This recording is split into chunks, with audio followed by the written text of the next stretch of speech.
mean, we can talk about, look, this was, it's supposedly the new controversy. As long as you're careful with how you, 6 of one, half a dozen of another. Yeah, I mean, we always tell our clients, from Sharon's advice, not to put their hair up when it's wet. Don't go to bed with your hair up wet. That's like closing a door in a damp cellar, is her analogy. So. Yeah, well, because that's because you're trapping moisture in underneath. If you've ever, And overstretching. Yeah. Right, if you've ever But taken some of that hair down and it's still damp after a couple days, it smells like you left laundry in the dryer for too long. Right. Yeah. But I think a lot of people who are letting their hair air dry are doing exactly that, is my point. Oh, okay. So when I think of air drying, I'm like curly hair, you put some product in it, you put a few clips in, and you leave it down and you let it air dry. I mean, there's no better. But I think that there's a lot of girls with long hair who are like, oh, I'm not going to blow dry my hair, I don't put any heat on it. And then they put up in a oh, yeah, top of their head and pineapple and sleep like that. Oh, no, that's ridiculous. Okay, I see what you're saying. So I guess, I guess it's what's the situation? It's situational, yeah. Because, I mean. We could just say there's industry leaders that's their thought. I have to know more about how that was tested. So how long did they test that somebody air dried their hair for, and then did they check the tensile strength? Like what were they measuring it for and with? What kind of fabric? There's a million fucking answers to that question. So. Well, I mean, and here's the thing: is the answer? Is it more damaging than crappy shampoo? Is it more damaging than over processing it? I mean. You know what I mean? I think there's so many other things that you have control of. Maybe this is part of the conversation. Clarify that shampoo. It's all taping. It's on. Oh shit! I didn't know. Yeah. She's over there swearing. Clarifying. I'm drunk Patty or whatever she is. Jesus. I'm so sorry. I'm gonna be cutting those laughs in on the too. I'm laugh just track. laughing. So, well, that's. I think that's it. It's because it's a candid kind of conversation. Yeah. So, are you clarifying your hair? Are you deep conditioning? Are you taking care of the things that you physically can take care of? That I don't think that's the. I think that's the least of your worries. If you have so much time on your hands to worry about that, well, good for you, because I'll take a tenth of that. I have no free time. Right. I mean, I don't think there's anything wrong with being concerned and wanting a real actual answer. Yes.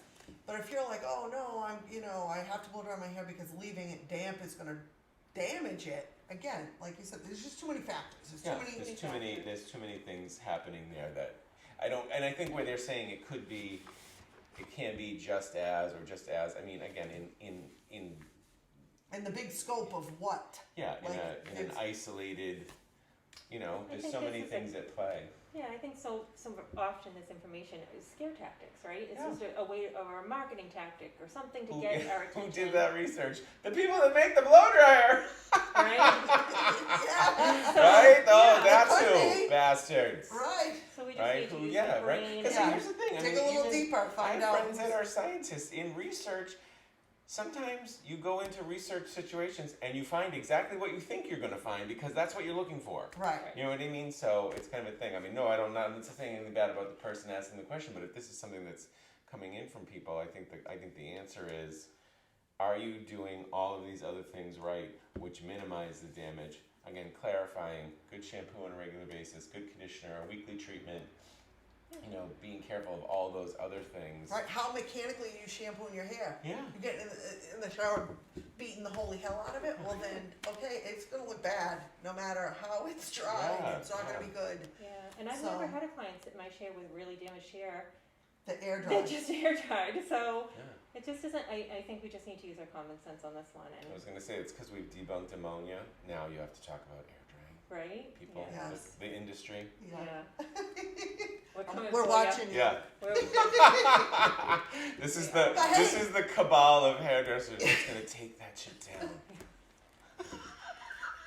Going down.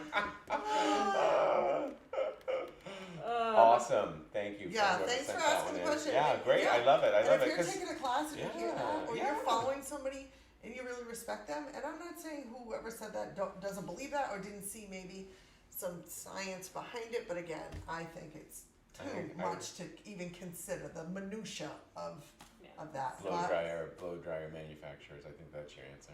There you go. Blow dryer. All right. Yeah. I wonder if it came dryers of- are down. Yeah, the lockdown, everybody working from home and they're not blow drying their hair because they don't have to go anywhere. So is this a thing now, a concern? If that's what Oh. it stemmed from. Yeah, because it's not like everybody came back to my chair with ragged, rotten hair from not doing it. Right. Everybody's hair was in better condition. Yeah, Right. because they didn't have to heat style it as frequently. I mean, Yeah. that's my personal. Well, I think Same. the takeaway there is, don't stretch it crazily when it's wet. Yeah, I mean, that's the. because you can bust it. Yeah, I mean, you're yeah, gonna that's bust your hair when it's wet. it's gonna only snap back so much, and it's got more flexibility when it's wet. So you stretch it further, it snaps back less. So Yeah. I think that Yeah. there are a few more questions to be asked in that situation, but Yeah. We will